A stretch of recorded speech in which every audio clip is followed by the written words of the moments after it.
وایي وایي ستا په خدمت کې موږ بدن دې سل قسمو جوړ ښایسته وي نو الله دې را نصیب وګرځي هغه ورځ بیا سفر او بله د جنت ورځ دغه ده چې الله جل جلاله په ورځ د قیامت تا ته په نظر رحمت وګوري دا د جنت ورځ د اکثر ورځ پر مسلمان باندې وحب بن منبه رضی الله تعالی عنه فرمایي چې دا اختر په ورځ شیطان ډېر غمګین دی دغه بدبخته پر سر خاورې تویوي دا خپل چپرکټ راوي د اوبو په میان کې پسېږي عسکر یې باندې راټولي چې وخانه و اربابه څه کیسه ده اوس کور منصی خو خراب دی نن اختر دی الله جل جلاله خپل بندګانو ته عفو مغفرت وکړي نو ځینې ولیدي ورسې په بلا ویاسته کړي خبردار چې نن په دا دروازو کې شیطانان ناست دي چې دا ووته په بدبختۍ سړی امر کوي غیبت وکړه نعوذ بالله زنا وکړه قصاصرکي وکړه غلا وکړه د څو څخه ډېر احساس پکار دی انشاءالله رسول حمله راوړي د اختر ورځ و رسول علیه الصلاة والسلام د صحابهو سره جا ته روان و چې راغی چې کوچنیان د ساعتونه تېروي یو کوچنی ده ژاړي هلته غمګینه ناستې ژاړي په خاورو لړلې ورکې تویېږي یو چا سوال ځینې وکړ ولی کوچنیه څه قصه ده ول زما بابا د رسول علیه السلام سره په پلانکۍ غذا کې شهید شوی ده زه پلار و مور نه لرم دا مور و پلار لري خوشحاله دي ما اختر نه دی کړی نام پر ما اختر دی نازنین پیغمبر جانان پیغمبر محمد رسول الله د شفقت په غېږ کې کوي مچ کوي ورسره ویل جلله ول نه غواړې چې د حسن و حسین بابا ستا پلار چې د بیبي فاطمې پلار ستا پلار چې ته نه غواړې چې زه ستا په غېږ کې تا کور ته بوځم رسول علیه السلام دا هلک د ځانه سره بوته کور ته ښه کالي یې په واغوستل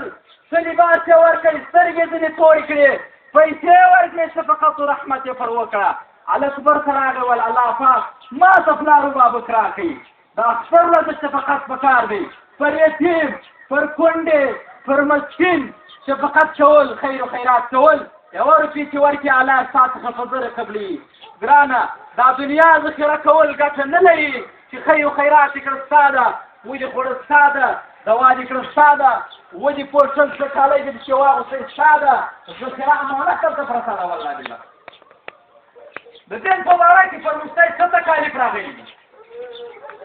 صحابي فرمایي چې محمد رسول الله په مکې مکرمې کې لمونځ کوئ کفارو جاهلان یو ځای سره ناست وه ول کم یو به ورسي د پلانکي وښه نعوذ بالله مرداره ده چې دا لرې راوي د محمد رسول الله پر ولګو مبارکې کېږي یو بدبخته یو عشقه ورولار شو هغه راواخلئ دا ټېلې وکئ محمد رسول الله په ژړا شو ولی الله ای الله ته خو ما وینې چې ستا نازنین پیغمبر پر دین باندې کفار دونې سزا ورکوي جبر ورسره کوي عبدالله بن مسعود فرمایي وایي زه کوچنی وم نس مې کولی چې جنګ ورسره وکړم ولاده بیبي فاطمه مې خبره کړه چې یا رسول الله چې د خدای رسول نن په داسې وضعیت کې دی چې کفارو دغونې ناروا کار کړی دی بیبي فاطمه راغله هغه شانې لرې وغورځول او هغه خلکو ته ښکنځل ورسره وکړه رسول علیه الصلاة والسلام چې کښېنستی الهي والخراب یې کې الهي ولتې ټوکر ټوکر کې الهي چې زما په لاس د مجاهدینو مسلمانانو په لاس مردار کې دغسې ورځ وه چې هغه وه 13 نفره د خدای نازنین پیغمبر مردار کړه ساعت یې واچول پر سر ورته کښېنستی خبرې ورسره وکړه هغه کافران الله دغونې برته ژوندي کړه چې د خدای د پیغمبر خبرې اورېدې په پوهېدل جواب یې نسو ورکولی پیغمبر علیه السلام ورته وویل چې الله زما سره وعده کړې وه هغه خو یې هغه دې ما ته راکړه چې ته یې زما په نازنینو لاسو مې ته یې مردار کړه ته یې ته خدای پاک څه شي دا کړه عزیزانو دا دنیا فاني ده والله بالله چې سړی وګوري د ژړا ځای دی خندا نشته څه ته خوشحالۍ کوو کفر راغی دغسې ما تېره کړي چې دغسې په وختي کې سر راتاو کړي دین مستخربوي خپل اولاد ورکوي مدرسو ته خپل اولاد تعلیم و تربیې ته ورکوي و مسجد یې راواستوئ دغسې پروګرام مې د خیر چاخته خلاص و راسته واستې سنګړې مې کوچنیان یا لوکال وي چې یو شی زده کړي و کور نه به تر سبا چې ته مړ کړې بیا به ستا اولاد جاهلان شي د کفر خواته مې زوري په ګناه الله پاک ثاني او یوه بله خبره ضروري ده چې دغه میاشت شوال بولي د دغې میاشتې شپږ ورځې روژې نیول ډېر ثواب لري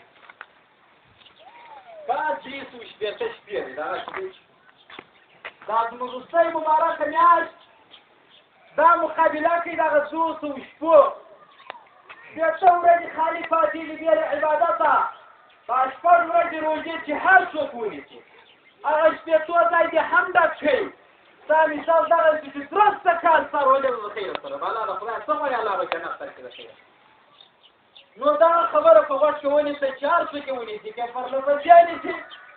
سبا عالم اختر دی درېیمه ورځ اختر ختم دی خیر اختر کم دی روژه نیول مخفافه کې پرلپسې نیسي که ته نه نیسي نو دغه خبره ده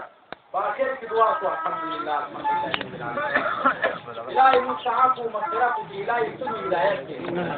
الهي مجاهدین کامیاب کړي چې په هر ځای کې هر وطن کې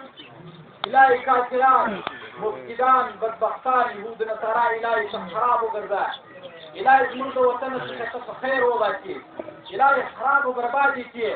الهي زلزلې باندې راولي الهي زلزلې د ځمکې او د اسمان او د دریابو او د اوبو په راپورته الهي خرابې کړي لکه عادیانو څه مجیان چې دې خراب کړه الهي مسلمانانو ته قوت ورکړي کفر ته شکست ورکړي الهي مریضانو ته شفا ورکړي الهي پورونې د پوره خلاص کړي الهي بندیان د بنده خلاص کړي الهي مغفرت راته وکړي د ګناهونو راکړي اللهم اهدنا فيمن هديت وعافنا فيمن عافيت وتولنا فيمن توليت وبارك لنا فيما اعطيت وقنا شر ما قضيت انك تقضي ولا يقضى عليك اللهم ربنا اتنا في الدنيا حسنه قنا عذاب النار وقنا عذاب القبر ربنا اغفر لنا ذنوبنا وكفر عنا سيئاتنا وتوفنا مع الابرار